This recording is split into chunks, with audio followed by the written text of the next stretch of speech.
بسم اللہ الرحمن الرحیم۔ السلام علیکم۔ اسلام فل میں آپ سب کو خوش آمدید کہتے ہیں۔ آج کا ہمارا موضوع ایک سوال کے جواب میں ہے جو کہ لوگ اکثر اس میں سوچتے ہیں کہ کرونا وائرس سے بچنے کے لیے اللہ تعالیٰ پہ توکل کریں اور اپنے میل ملاب اور ہاتھ ملانے کو جاری رکھیں یا پھر احتیاط کریں۔ تو چلیے چلتے ہیں اس موضوع کی طرف۔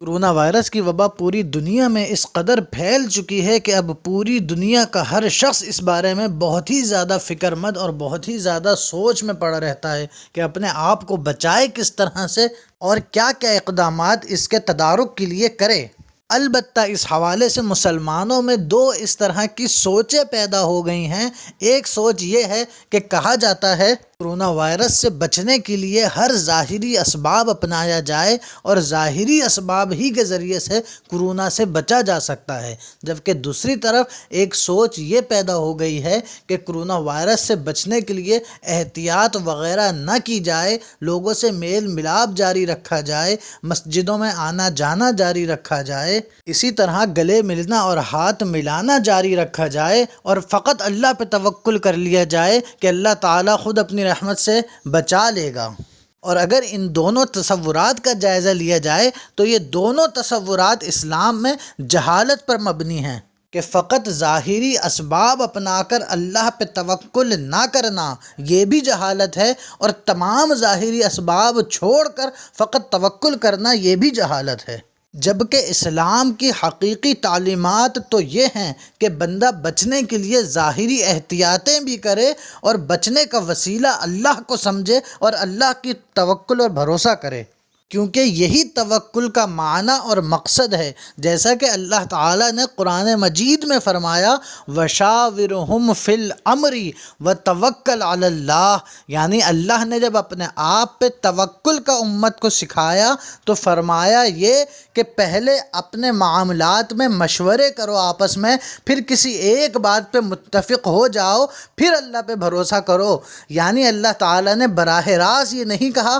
کہ ڈائریکٹ اللہ پہ بھروسہ کر لو اور باقی تمام احتیاطیں اور تمام ظاہری اسباب کو پیچھے چھوڑ دو، بلکہ یہاں مشورہ اللہ تعالیٰ نے لینے کا پیغام دیا، اس کے بعد کہا کہ پھر اللہ پہ توکل کرو جب اپنے تمام معاملات پہلے احتیاطیں کر چکو۔ اب اگر کوئی ساری احتیاطیں اور ساری تمام چیزیں چھوڑ کر صرف اللہ پہ توکل کی بات کرتا ہے تو یقیناً یہ اس کی جہالت ہے کہ اللہ خود جو توکل جس پہ کرنا ہے وہ کہتا ہے پہلے باقی اسباب اپناؤ پھر مجھ پہ توکل کرو۔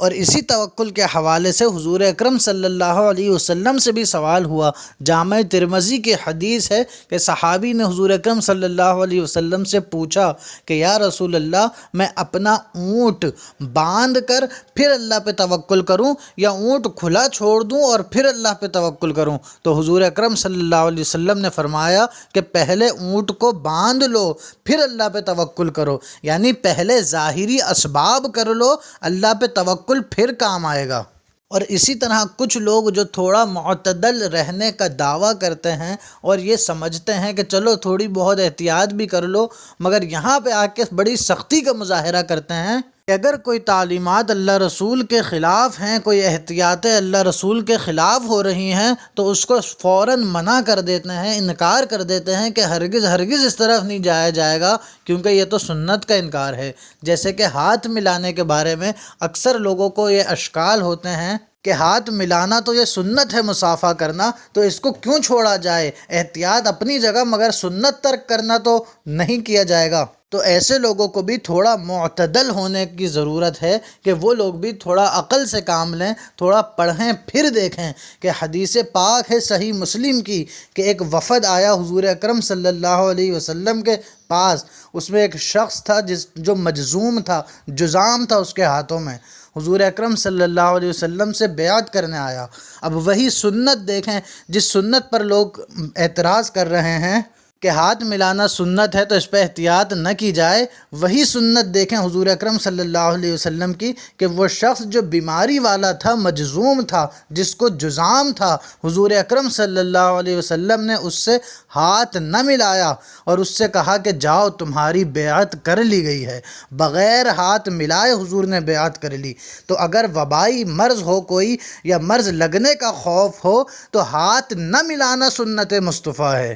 یہاں ایک بات اور سوچئے کہ حضور اکرم صلی اللہ علیہ وسلم سے بڑا توکل اللہ پہ کون کرنے والا ہے؟ یہاں حضور کا یہ منع کرنا اس کو ہاتھ ملانے سے فقط اسی وجہ سے تھا کہ امت کے لیے تعلیم ہو جائے کہ اگر کوئی ایسا خوف ہو بیماری لگنے کا، ایسا خوف ہو کوئی وبا پھیلنے کا، تو ہاتھ نہ ملانا بھی حضور کی سنت سے امت سیکھ لے۔